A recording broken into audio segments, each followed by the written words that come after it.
बिस्मिल्लाहिर्रहमानिर्रहीम। मुअज़्ज़ज़ सामीन, अस्सलामु अलैकुम।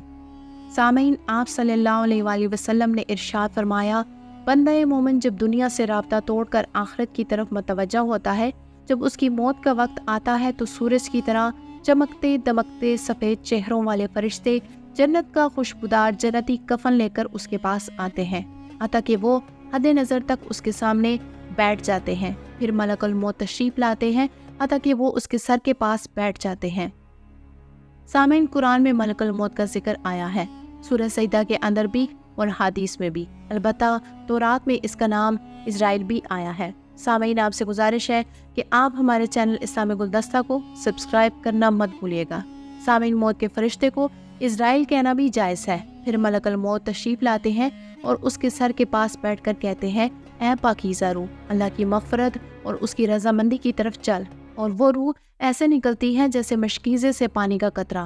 तो बाकी फरिश्ते उसे पलक छपकने के बराबर भी मलकुल मौत के पास नहीं रहने देते, बल्कि उसे फ़ौरन उस कफन और उसकी खुशबू में लपेट देते हैं जो जन्नत से लाई होती है। फिर उसकी रूह को लेकर बुलंद होते हैं और फरिश्तों की जिस जमात के पास से वो गुजरते हैं तो वो फरिश्ते पूछते हैं कि ये कैसी खुशबू है। तो वो उसके दुनिया के नामों में से बेहतरीन नाम लेकर बताते हैं कि ये फलां बिन फलां की रूह है, अतः कि वो उसे आसमान दुनिया तक ले पहुंचते हैं और उसके लिए दरवाजे खोलने की इजाज़त तलब करते हैं। तो जन्नत के आसमानों के दरवाजे उसके लिए खोल दिए जाते हैं। फिर हर आसमान के मुकर्रर फरिश्ते दूसरे आसमान तक उसके साथ उसकी रूह को ले जाते हैं और फिर उसे 7वें आसमान तक पहुंचा दिया जाता है। तो अल्लाह ताला फरमाते हैं, मेरे बंदे का नामा एमाल अल-लखीयीन में लिख दो। अल-लखीयीन और सज्जीन दो मकामात हैं। ईमान वालों की रूहों का नामा एमाल अल-लखीयीन में लिखा जाता है और मुनाफिकीन की रूहों का नामा एमाल सज्जीन में लिखा जाता है। और फिर अल्लाह ताला फरमाते हैं, इसे वापस दुनिया की तरफ ले जाओ, क्योंकि मैंने इन्हें इस दुनिया से पैदा किया और इसी में इन्हें लौटाऊंगा और दोबारा इसी से निकालूंगा। फिर उसकी रूह उसके जिस्म की तरफ लौटा दी जाती है। फिर 2 फरिश्ते उसकी कब्र में आते हैं, उसे बिठाकर पूछते हैं और फिर उससे ये 4 सवाल पूछे जाते हैं। पहला सवाल करते हैं, तेरा रब कौन है? कहता है, मेरा रब अल्लाह है। दूसरा सवाल पूछते हैं, तेरा दीन क्या है? वो कहता है, मेरा दीन इस्लाम है। फिर पूछते हैं, वो आदमी जो तुम में मबूस किए गए वो कौन है? फिर उससे चौथा सवाल पूछा जाता है, तुम्हें कैसे पता चला कि तुम्हें इन 3 सवालों के जवाब कैसे आए? वो कहता है कि मैंने अल्लाह की किताब पढ़ी, मैं उस किताब पर ईमान लाया और मैंने उसके हक होने की तस्दीक की। फिर आसमान से आवाज़ आती है, मेरे बंदे ने सच कहा, इसके लिए जन्नती बिछौना बिछा दो, इसे जन्नती लिबास पहना दो और इसकी तरफ जन्नत के दरवाजे खोल दो और वहाँ उसे जन्नत की हवाएं और खुशबू भी आती होगी और हद नज़र तक उसकी कब्र को कुशादा कर दिया जाएगा। खूबसूरत लिबास और खूबसूरत चेहरे वाला एक शख्स उसके पास कब्र में आएगा और उसे कहेगा, इस चीज़ से खुश हो जा जो चीज़ तुझे खुश कर दे। ये वो दिन है जिसका तुझसे वादा किया जाता था। वो शख्स पूछेगा, ऐ शख्स तू कौन है?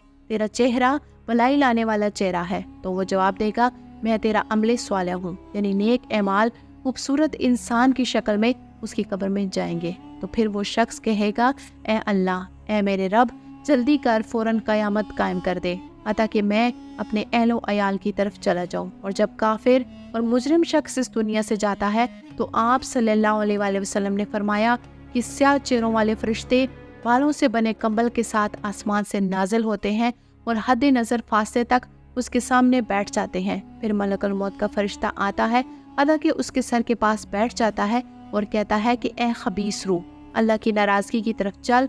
वो रूह उसके जिस्म में ठहर जाती है तो मलकुल मौत उसे इस तरह से खींचता है जैसे लोहे की सलाख को गीले ऊन में खींचा जाता है। फिर मलकुल मौत से बाकी फरिश्ते उसकी रूह को लेकर पलक झपकने के बराबर भी वहाँ नहीं रहने देते, हत्ता कि वो उसे बालों से बने हुए कंबल में लपेट लेते हैं और उससे ज़मीन के मुर्दार से निकलने वाली इंतहाई बुरी बदबू निकलती है। वो उसे लेकर ऊपर चढ़ते हैं तो वो फरिश्तों की जिस जमात के पास से गुजरते हैं तो फरिश्तों की जमात कहती है कि कैसी खबीस रूह है। वो कहते हैं, ये फलां बिन फलां की रूह है और वो उसका दुनिया का इंतहाई कबीह नाम लेकर बताते हैं, अतः कि उसे आसमानी दुनिया तक ले जाया जाता है। उसके लिए दरवाजे खोलने की दरख्वास्त की जाती है तो आसमान के दरवाजे उसके लिए नहीं खोले जाते। پھر رسول پاک صلی اللہ علیہ وآلہ وسلم نے سورۃ الاحراف کی آیت پڑھی کہ ان کے لیے آسمانوں کے دروازے نہیں کھولے جائیں گے، وہ جنت میں داخل بھی نہیں ہوں گے حتیٰ کہ اونٹ سوئی کے سوراخ سے گزر جائے گا، پھر اس کی روح اس کے جسم میں لوٹا دی جاتی ہے اور وہ 2 فرشتے اس کے پاس آ کر اسے پوچھتے ہیں تیرا رب کون ہے؟ اب اس سے بھی سوال ہوگا اور وہ حیرت زدہ ہو کر کہتا ہے کہ ہائے افسوس میں نہیں جانتا۔ پھر پوچھتے ہیں تیرا دین کیا ہے؟ پھر حیرت زدہ ہو کر کہتا ہے کہ ہائے افسوس میں نہیں جانتا۔ پھر اس سے پوچھتے ہیں کہ جو شخص تم میں مبعوث کیے گئے وہ کون تھے؟ وہ کہتا ہے ہائے افسوس میں نہیں جانتا۔ پھر آسمان سے آواز آتی ہے اس نے جھوٹ بولا، اس کے لیے جہنم کا بچھونا بچھا دو۔ اس کے جواب میں فرشتے اس سے چوتھا سوال کرتے ہیں کہ تم نے خود پڑھ کر سمجھنے کی کوشش کیوں نہیں کی، اور جو لوگ کتاب و سنت کے مطابق چلتے تھے تو ان کے ساتھ کیوں نہیں چلا؟ اللہ تعالیٰ فرماتے ہیں اس کے لیے جہنمی بچھونا بچھا دو اور جہنم کی طرف ایک دروازہ کھول دو، وہاں سے گرمی اور گرم ہوا اس کی قبر میں آتی رہے گی۔ اس کی قبر کو اس قدر تنگ کر دیا جائے کہ اس کی پسلیاں ایک دوسرے کے اندر داخل ہو جائیں، اور ایک کبھی چہرے والا شخص کبھی لباس میں انتہائی بدبودار حالت میں اس کے پاس آئے گا اور اسے کہے گا کہ تجھے ایسی چیزوں کی بشارت ہو جو تمہیں غمزدہ کر دے، یہ تیرا وہ دن ہے جس کا تجھ سے وعدہ کیا گیا تھا۔ پوچھے گا تو کون ہے؟ تیرے چہرے سے تو خیر کی توقع نظر نہیں آتی۔ وہ جواب دے گا میں تیرا خبیث عمل ہوں جو تو نے دنیا میں کیا تھا۔ پھر وہ کہتا ہے اے میرے رب قیامت قائم نہ کر، قیامت قائم نہ کر۔ سامعین، اللہ پاک سے دعا ہے کہ وہ ہمیں نیک اعمال کرنے کی توفیق عطا فرمائے اور موت سے قبل ہمیں موت کی تیاری کرنے کی توفیق عطا فرمائے، ہمیں بروز قیامت شرمندہ ہونے سے بچائے اور مرتے وقت ہمیں کلمہ شہادت نصیب فرمائے، آمین۔ ہمیں امید ہے کہ آپ کو ہماری آج کی ویڈیو پسند آئی ہوگی۔ اگر ویڈیو پسند آئے تو ویڈیو کو لائک کریں، شیئر کریں اور چینل کو سبسکرائب کرنا مت بھولیے گا۔ آپ اپنی قیمتی رائے کا اظہار کمنٹس میں ضرور کریں۔ کمنٹس میں آپ اپنے سوالات بھی ہم تک پہنچا سکتے ہیں۔